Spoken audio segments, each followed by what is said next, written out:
He entered a war, got pulled into it by Bibi Netanyahu, let's be clear about that, entered a war that the American people do not want, putting at risk American service members, and among the many consequences of it, it includes jacking up the cost of gas so that on average Americans are paying at least $15 more to fill up their tank. Diesel costs 50% more. Any normal person who suffered a complete electoral wipeout like Kamala Harris did in 2024 would probably just move on. Do the Hillary Clinton thing.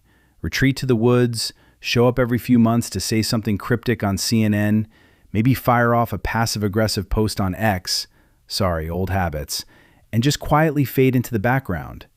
But we're not dealing with a normal person here. And honestly, should we be surprised? Because if there's one thing I've maintained throughout this entire saga, it's that there is nobody, and I mean nobody, more career-hungry than Kamala Harris. The woman has wanted this job her entire adult life, and losing by the margin she lost by apparently did absolutely nothing to cool that ambition. So here we are. Because it appears Kamala Harris has not had enough. No, somehow she's being convinced, or has convinced herself, that she is the heir apparent to the Democratic throne, next in line, the chosen one, even after one of the most decisive losses in recent memory. And so, her early preliminary 2028 campaign appears to have already begun. And true to form, she is not exactly starting on a strong foot. In fact, she's kicking things off with one of the most hypocritical moments I've seen in a long time, which, given the competition, is really saying something. Let me show you exactly what I mean. So first, the foreshadowing. Last week, Kamala sat down with Al Sharpton and basically telegraphed that she's running. Openness to talk to the American people. As I said in introducing you, you and I go back over a quarter century. Yes.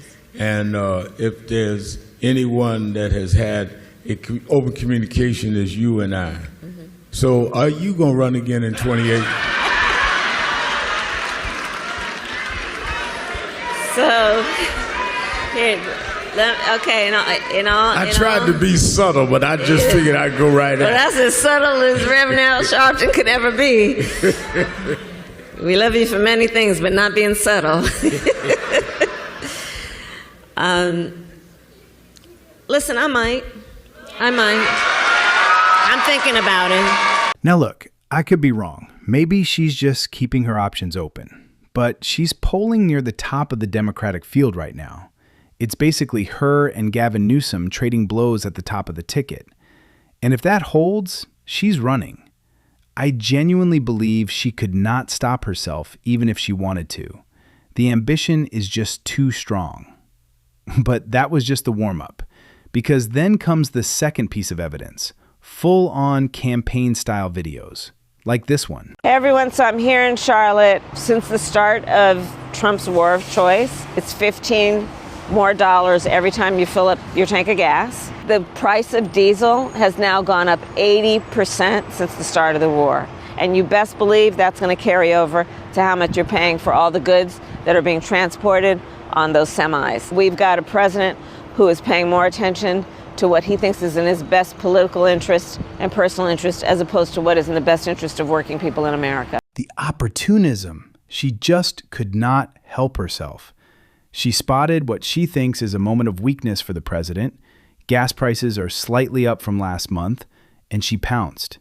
There she is, standing in front of a gas station in North Carolina, staring into the camera like she's doing a hostage video, telling you gas prices are too damn high. And look, I don't even need to say it, but I'm going to say it anyway, because the internet already did the work for us.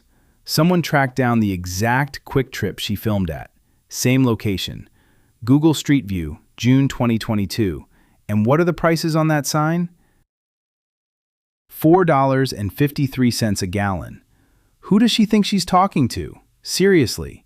The assumption these politicians make that you have a goldfish memory, that you can't connect basic dots, that you'll just nod along because she said it with confidence, it's genuinely insulting. And this isn't new. This is a pattern. Since Trump won and got inaugurated, Democrats have tried to weaponize egg prices, which had nothing to do with Trump policy. They tried grocery prices, after years of their own inflation. They tried lecturing us about free speech, while some of the most aggressive speech suppression in recent history happened on their watch. They tried warning us about government weaponization, while the Russia investigation, the evidence tampering, the pre-election indictments of a former president were apparently just fine. No problem there.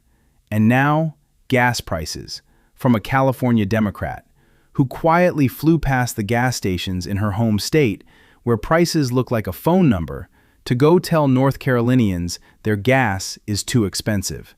It would be funny if it wasn't so calculated. And that's the thing about Kamala Harris. This isn't incompetence. This is a strategy. Go on offense. Get in front of cameras. Be visible. Because last time, the criticism was that she hid, did the Biden basement approach, avoided tough interviews, played it too safe. So now she thinks the answer is just to flip it. Get out there, make noise, create moments. But here's the problem with that theory. Every time Kamala Harris gets in front of a camera without a tightly controlled script, something goes sideways.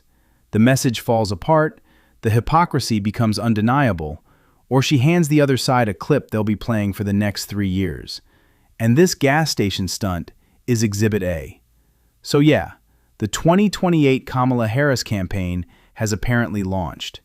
And if this is the opening act, I genuinely cannot wait to see what Democrats do next. Please, I'm begging, nominate this woman. She is clearly exactly what your party needs right now. What could possibly go wrong? Anyway, that's what I got. Please leave a like and subscribe, and let me know what you think in the comments.